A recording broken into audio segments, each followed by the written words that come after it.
আরে বা, বিয়ের বাজার তো খুবই ভালো হয়েছে। যেমন ছেলে ঠিক তেমনই বিয়ের বাজারটাও হয়েছে শিলার মা। তা যা বলেছেন ভাবি, আমরা সত্যি খুব ভালো ছেলে পেয়েছি। তাই তো আপনার ভাই আর দেরি করল না। সবই তো বুঝলাম, কিন্তু বিয়ের শাড়িটাই তো দেখছি না। কিরে শিলা, এত কিছু কিনেছিস, শাড়ি কিনিসনি? না চাচি, কতগুলো দোকান ঘুরলাম, একটা শাড়িও পছন্দ হলো না। জানেনই তো ভাবি, আজকালকার মেয়েদের যেসব পছন্দ, আমাদের কালে তো বাপ চাচারা যা কিনে এনে দিত তাই পরেই বিয়ে হয়ে যেত। না না, অমন কথা বলো না। তোমাদের তো একটাই মেয়ে, ওর শখ পূরণ করবেন না তো কি করবে? এবার আমি আসি, আমার বাড়িতে অনেক কাজ পড়ে আছে।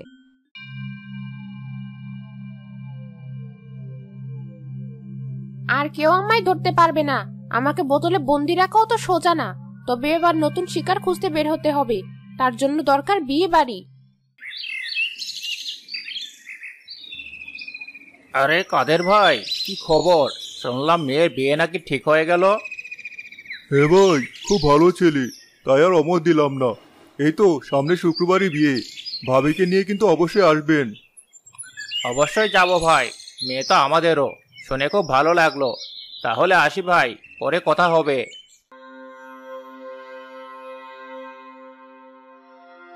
মেঘনা চাইতেই বৃষ্টি।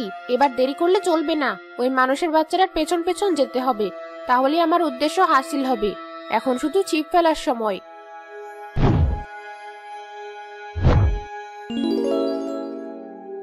শাকচুনি একজন সাধারণ মহিলার রূপ ধরে কাঁধে শাড়ির ব্যাগ ঝুলিয়ে হাঁটতে থাকে।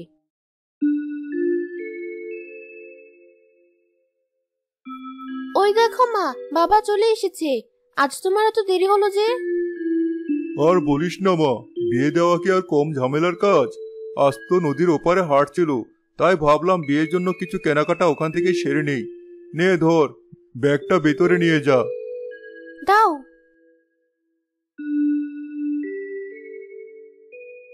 শিলা ব্যাগ নিয়ে ভেতরে যেতে শাকচুন্নি বাড়ির সামনে এসে হাঁকছাড়ি। শাড়ি নেবে? শাড়ি বেনারসি আছে কাছে, আরো আছে সুতি। নাও, যদি জিতে যাবে হবে না ক্ষতি। শাড়ি নেবে? শাড়ি। আরে বেনারসি শাড়ি। মা, তাড়াতাড়ি বাইরে এসো, দেখো কে এসেছে। কি হয়েছে? এত ডাকাডাকি কিসের? ওই দেখো মা, ওই মহিলা শাড়ি বিক্রি করতে এসেছে। মা, চলো আমরা দেখি। চাচি, একবার ভেতরে আসুন, আমরা শাড়ি দেখব। শিলা, তোর কি মাথা খারাপ হয়েছে? বাজারের অত বড় বড় দোকান ঘুরেও তোর শাড়ি পছন্দ হলো না, আর এই মহিলা শাড়ি পছন্দ হবে? অমন ভাবে বলবেন না। একবার শুধু দেখুন আমার শাড়ি। সোজা বেনারস শহর থেকে এসেছে এই শাড়ি। একবার দেখলে আর চোখ ফেরাতে পারবেন না। আরে রাখো তোমার শাড়ি, আমার এক গাদা কাজ পড়ে আছে। মেয়ে যখন এত করে বলছে, দেখোই না একবার। তাছাড়া এত কাজ ফেলে বারবার কে যাবে শাড়ি কিনতে বাজারে? নে মা, দেখ তোর পছন্দ হয় কিনা। কিভাবে, কেমন দেখছেন? গেল তো চোখটা দিয়ে। অতটাও খারাপ না। কিরে শিলা, হলো তোর পছন্দ? কি বলছো মা? সবই তো সুন্দর। কোনটা রেখেছি কোনটা নেই কিছুই তো বুঝতে পারছি না। এত ভাবছো কেন? ধরো, এটাও ধরো। নতুন বউ হবে, এই লাল শাড়িটা পরলে খুব সুন্দর লাগবে। তা না হয় বুঝলাম। তা তোমার শাড়ির দাম কত? দাম আর কত? যা ভালো হয় তাই দেবেন। ও সব শুনে কাজ নেই, যা দাম ঠিকঠাক বলো দেখি। বেশ তো, দিন 500 দিন। মাত্র 500? হ্যাঁ, আসলে আমার তো তেমন খরচপাতি নেই, তাই অত লাভ রাখি না। নাও ধরো, বিয়ের দিন খুব সেজেগুজে শাড়িটা পরো কিন্তু। এই ধরো তোমার টাকা, এবার এসো। তা তো যাবই ভাবি, আমি তো আর এখানে থাকতে আসিনি। আসি মা, ভালো থেকো। শাকচুনি শিলাদের বাড়ি থেকে বেরিয়ে গিয়েই তেঁতুল গাছের আড়ালে নিজের আসল রূপে ফিরে আসে। মাছ বড়শি গিলেছে, এবার শুধু খপ করে ধরার পালা। তাই তো আজকে থেকে বিয়ে অবধি আমি এখানেই থাকবো। এরপর তো আমার সুখের দিন।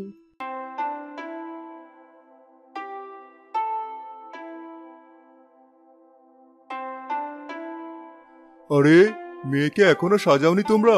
তাড়াতাড়ি সাজাও, একটু পরে বরযাত্রীরা চলে আসবে। তুমি অত চিন্তা করো না তো, সবাই তো আছে। যাও ওদিকে দেখো গিয়ে। আর শোন মা, তুই যা, ভেতরে গিয়ে শাড়িটা পরে আয়। আচ্ছা মা, আমি যাচ্ছি নিজের ঘরে।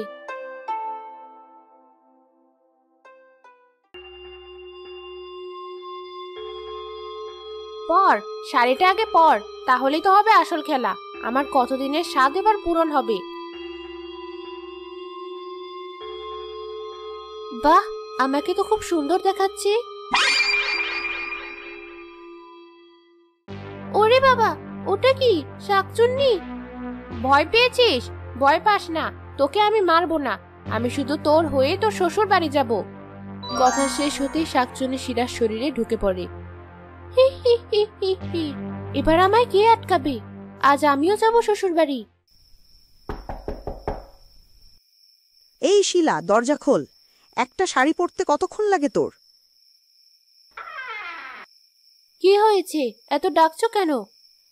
ডাকবো না, ওদিকে তো বরযাত্রী চলে এসেছে। আরে বাহ, শাড়িটাতে তো তোকে সত্যি খুব সুন্দর দেখাচ্ছে মা। তা তো লাগবেই, এ তো আর যে সে শাড়ি না, এই হলো। যে সে শাড়ি না মানে? না না, কিছু না, চলো, দেরি হয়ে যাচ্ছে তো। বাবা সজীব, তুমি আমাদের মেয়েটাকে দেখে রাখো। চিন্তা করবেন না মা, আপনার মেয়ে ওখানে ভালোই থাকবে। তাহলে আর দেরি করো না বাবা, এখনই রওনা হও। এ আবার কেমন মেয়ে, বিদায় হয়ে যাচ্ছে অথচ চোখে এক ফোঁটা পানির চিহ্ন নেই। তা যা বলেছেন ভাবি, মা বাপে কেঁদে ভাসিয়ে দিচ্ছে, অথচ মেয়ের চোখে পানি নেই। সবই যুগের খেলা। সজীব শিলারূপী শাকচুন্নিকে নিয়ে বাড়িতে আসে। এসো বৌমা, ভেতরে এসো, আজ থেকে এটা তোমারই বাড়ি। কি সুন্দর ইলিশ মাছের গন্ধ, কতকাল ইলিশ মাছ খাই না। কিসব বিড়বিড় করছো? চলো ভেতরে চলো। আরে বাবা, বৌমার উপর রাগ করছিস কেন? বুঝেছি বৌমা, ইলিশ মাছ মনে হয় তোমার খুব প্রিয়, তাই না? না মানে। আচ্ছা, তুমি ঘরে যাও, আমি এক্ষুনি তোমার জন্য ভাত আনছি। এতটা পথ এসেছো, তোমার নিশ্চয় খুব খিদে পেয়েছে। যা বাবা, বৌমাকে ঘরে নিয়ে যা। বসো, মা কিন্তু ঠিক কথাই বলেছে, আজ থেকে এটাই তোমার বাড়ি। কি হলো, কথা বলছো না যে? সেই কখন বললো মাছ আর ভাত আনছি, এখনো তো এলো না। আমি তোমাকে কি বলছি আর তুমি কি বলছো, কিছুই তো বুঝতে পারছি না। কি যেন বলছিলে? আসলে খুব খিদে পেয়েছে তো, তাই মাথাটা তেমন কাজ করছি না। ও বুঝেছি। আচ্ছা আমি দেখছি, তুমি বরং এই শাড়িটা ছেড়ে এটা মার কাছে রেখে অন্য শাড়ি পরে নাও। না না, এই শাড়ি আমি কাউকে দেব না। আরে বাবা, তোমাকে দিতে কে বলেছে? আসলে নতুন বিয়ে করেছি, এই ঘরে তো আলমারি নেই, তাই বলছিলাম মায়ের কাছে রাখতে। তুমি অত ভেবো না তো, এটা আমি আমার ব্যাগেই রাখবো। এই যে মা, ধরো তোমার ভাত আর গরম গরম ইলিশ মাছ। মাছ দেখেই শিলারূপী শাকচুনি খাবারের উপর ঝাঁপিয়ে পড়ে এবং গোগ্রাসে মাছ খেতে থাকে।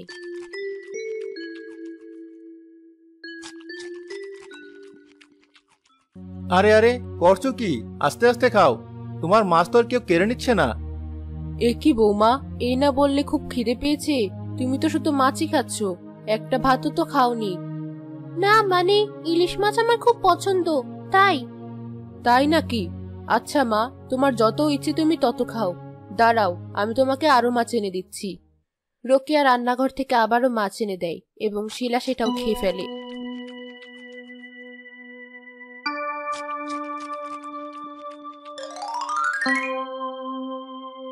তুমি এতগুলো মাছ একাই খেয়ে ফেললে? আগেই তো বললাম আমার ইলিশ মাছ খুব পছন্দ। মনে হচ্ছে অনেকদিন পর আয়েশ করে খেলাম, তবে আরেকটু হলে মন্দ হতো না। আরো লাগবে তোমার? বৌমা, আর তো মাছ নেই।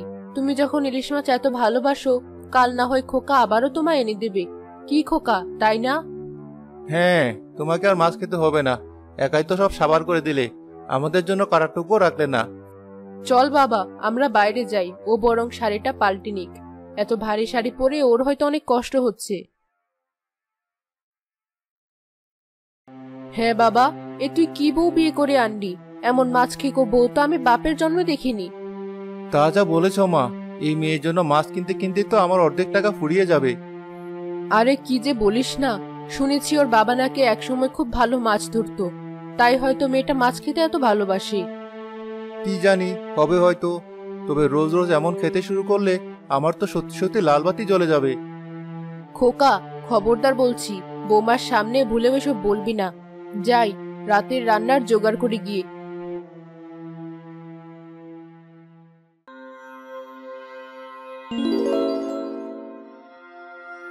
এতক্ষণে একটু শান্তি পেলাম। মানুষ হওয়ার তো জ্বালা কম না। অমন ভারী শাড়ি, ভারী গয়না পরা কম ঝামেলা না। তবে কতকাল পর মন ভরে ইলিশ খেলাম, প্রাণটা একদম জুড়িয়ে গেল।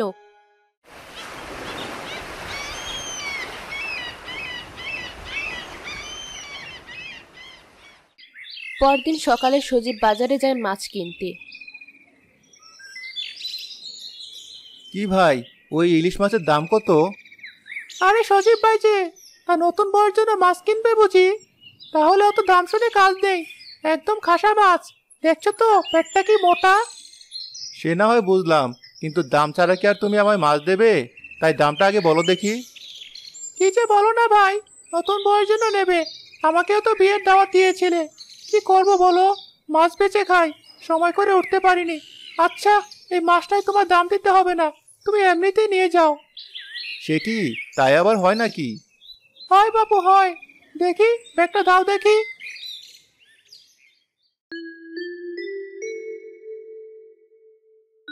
মা, মা কোথায় গেলে? তোমার বৌমাকে নিয়ে এসো, দেখো কি এনেছি। কি হয়েছে বাবা, সকাল সকাল এত ডাক কিসের? এ কি, কত বড় ইলিশ! হ্যাঁ মা, তা তোমার নবাব নন্দিনী বৌমা কোথায়? তাকে ডাকো দেখি। বৌমা, তাড়াতাড়ি একবার এদিকে এসো, দেখো খোকা কি এনেছে।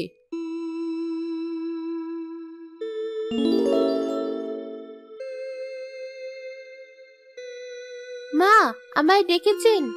হ্যাঁ বৌমা, এই দেখো খোকা কি এনেছে। দেখো তো বৌমা, তোমার বাবা তোমাকে এত বড় ইলিশ খাইয়েছে নাকি? ওরে বাবা, এ তো অনেক বড় ইলিশ, দেখি কেমন জিভটা লকলক করছে। জিভ লকলক করছে মানে? তুমি কি শাকচুন্নি?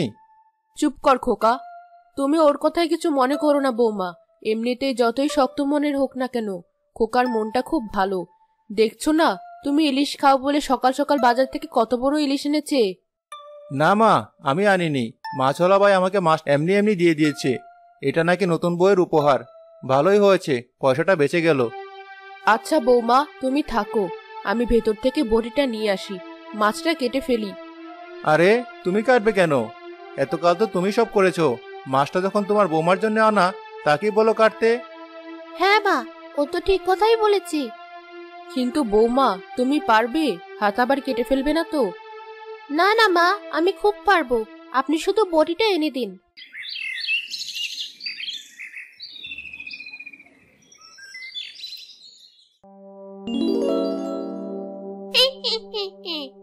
এমন সুন্দর মাছ দেখে নিজেকে আর সামলাতে পারছি না। মানুষের বাচ্চা দুটো তো এখন আর নেই এখানে। এই সুযোগে মাছটা সাবার করে ফেলি। শাকচুন্নি কাঁচা ইলিশ মাছটা খেয়ে ফেলে, এরপর আবার শিলার রূপ ধরে। হায় হায়, সর্বনাশ হয়ে গেল। কি হয়েছে? কি হয়েছে বৌমা, চিৎকার করছো কেন? আরে, মাছটা গেল কোথায়? দেখুন মা, আমি মাছটা কাটবো বলে যখনই মাছটা ধরেছি, অমনি দূর থেকে একটা বিড়াল এসে মাছটা টেনে নিয়ে চলে গেল। কি বললে, বিড়াল? কিন্তু এই এলাকায় তো বিড়াল দেখিনি কখনো। তাছাড়া তুমি কি করছিলে? অত বড় মাছ বিড়ালে টেনে নিয়ে গেল, তুমি চেয়ে চেয়ে দেখলে? খোকা, ওভাবে বলছিস কেন? তা কি বলবো, অত বড় মাছ টেনে নিয়ে গেল, আর ও কিচ্ছু করতে পারলো না। বেটা মানুষের বাচ্চা, আমাকে শাসানো? মনে হচ্ছে এক্ষুনি কপাত করে ধরে কপাত করে গিলে ফেলি। কিন্তু না, তাহলে সবাই জেনে যাবে সাধে তো আর মানুষ সাজেনি। দাঁড়া, দুটো দিন ভালো মন্দ গিলতে দে, তারপর তোকে দেখছি। কি হলো বৌমা, তুমি ওভাবে খোকার দিকে তাকিয়ে আছো কেন? ওর কথাই তুমি কিছু মনে করো না। না না মা, কিছু মনে করিনি। তাছাড়াও তো ঠিক কথাই বলেছে, আমারই ভুল। যা হওয়ার হয়েছে, যাও তুমি আর খোকা ঘরে যাও, আমি তোমাদের সকালের নাস্তা নিয়ে আসছি।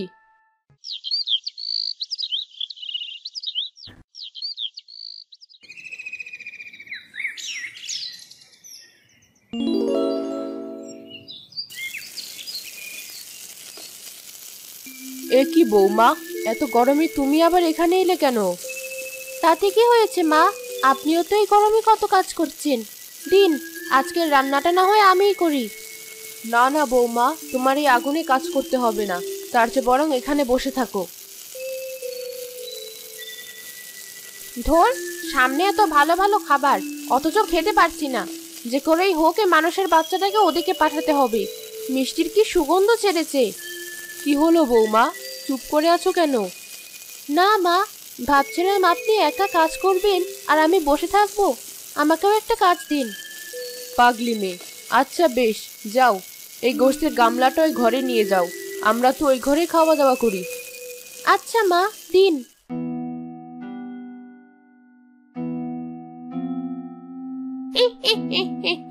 কি গন্ধ ছেড়েছে গোশতের। সারাক্ষণ শুধু মাছ খেলে হবে, আজ গোশতও খাবো। তখনই শিলার মা আর বাবা সেখানে এসে উপস্থিত হয়। এই তো আমার শিলা মা, কেমন আছিস মা? এই ঘাটের মোড়াগুলো আবার এখানে এলো কেন? আমার গোশত খাওয়ার হলো না। কিরে মা, চুপ করে আছিস কেন? আমাদের দেখে খুশি হসনি? কি যে বলো, খুশি হব না কেন? এসো এসো, ভিতরে এসো। আরে বেয়াই বেয়ান, আসুন আসুন, ভেতরে আসুন। চলো বৌমা, তোমার বাবা মাকে ভেতরে নিয়ে চলো।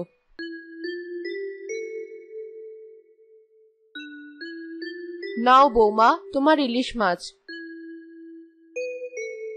আরে কি করছেন বেয়ান? আমার মেয়ে তো ইলিশ মাছ খায় না।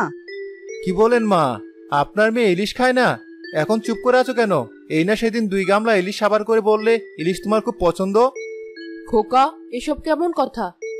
আসলে মা, এখন আমার ইলিশ মাছ খুব ভালো লাগে। তাই নাকি? দেখো শিলার বাবা, আমাদের মেয়ে কত বড় হয়েছে, শ্বশুর বাড়ি এসে মাছ খাওয়া শিখে গেছে। হ্যাঁ গিন্নি, তাই তো দেখছি। ভালো ভালো, খুব ভালো। এই নে মা, আমার পাতের মাছটাও তুই খা। দিন বাবা, আমার কোনো আপত্তি নেই। ওই 1 গামলা মাছ আমি একাই সাবার করতে পারি।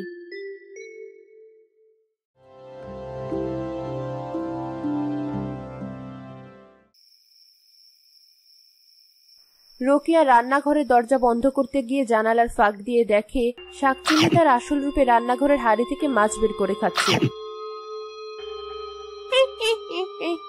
দুপুরে ওই মানুষের বাচ্চাগুলোর জন্য আরাম করে মাছ খেতে পারিনি, খুব তককে তককে ছিলাম। বুড়ো বুড়িগুলো সব ঘরে যেতেই এখানে এসেছি, সব সাবার করে দোষ দেব বিড়ালের ঘাড়ে। ওরে বাবা, এ আমি কি দেখছি? না না, এখনই কাউকে ডাকতে হবে। তাড়াতাড়ি চলুন বেয়াই, ভয়ঙ্কর কাণ্ড ঘটেছে।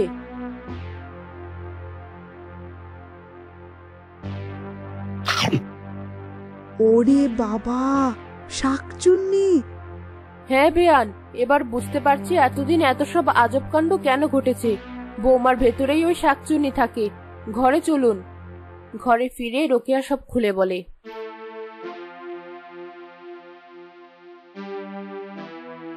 হায় হায়, এবার তাহলে কি হবে? আমার মেয়েটাকে কি আমরা ফিরে পাবো না? এ তুমি কি বলছো? না না, যে করেই হোক আমার মেয়েটাকে বাঁচাতেই হবে। চিন্তা করবেন না বেয়ান, সব ঠিক হয়ে যাবে। চলুন আমার সাথে।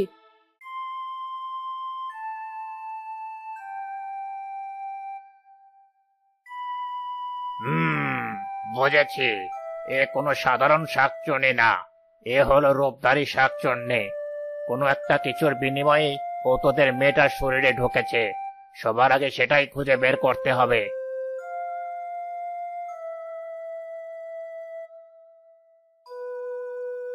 পেয়েছি পেয়েছি, ওই বেনারসি শাড়ি যেটা পরে ও এই বাড়িতে এসেছে, ওটার মাধ্যমে ও শিলার শরীরে প্রবেশ করেছে।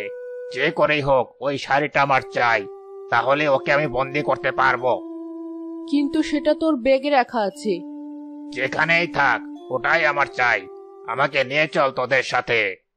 কবিরাজকে নিয়ে সবাই বাড়িতে ফিরে। আলেয়া শিলারূপী শাকচুন্নিকে কথা বলার ছলে অন্য ঘরে নিয়ে যায়। সেই সুযোগে কবিরাজ আর রোকেয়া শিলার ঘরে ঢুকে ব্যাগ থেকে বেনারসি শাড়িটা বের করে। এই তো সেই বেনারসি শাড়ি। এবার আর ওর রক্ষা নেই, চল আমার সাথে। এ কি মা, উনি কে? আর উনি এখানে কি করছে? কেন, তুই আমাকে চিনতে পারছিস না? দেখ তো এটা চিনতে পারিস কিনা। আরে ওটা তো আমার শাড়ি। এখনো সময় আছে, বাঁচতে চাইলে মেয়েটার শরীর থেকে বেরিয়ে নিজের আসল রূপের সামনে আয়, নইলে কিন্তু এক্ষুনি তোর এই শাড়ি আমি পুড়িয়ে ফেলবো।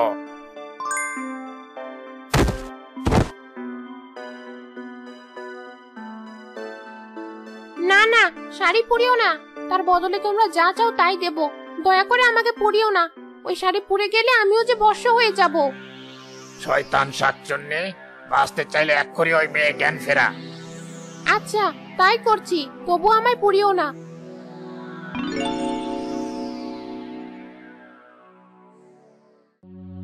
মা, মা তুমি এসেছো?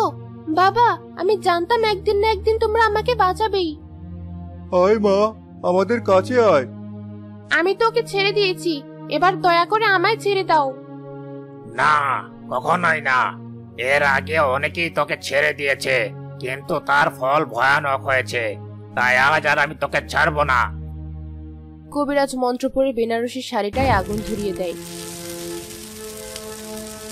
পড়ে গেল, সারা শরীর পড়ে গেল, মরে গেলাম আমি।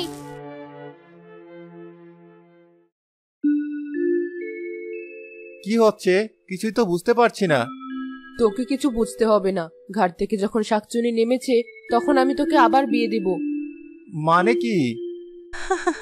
ভয় পেও না বাবা, তোমাকে আমার মেয়ের সাথেই বিয়ে দেব।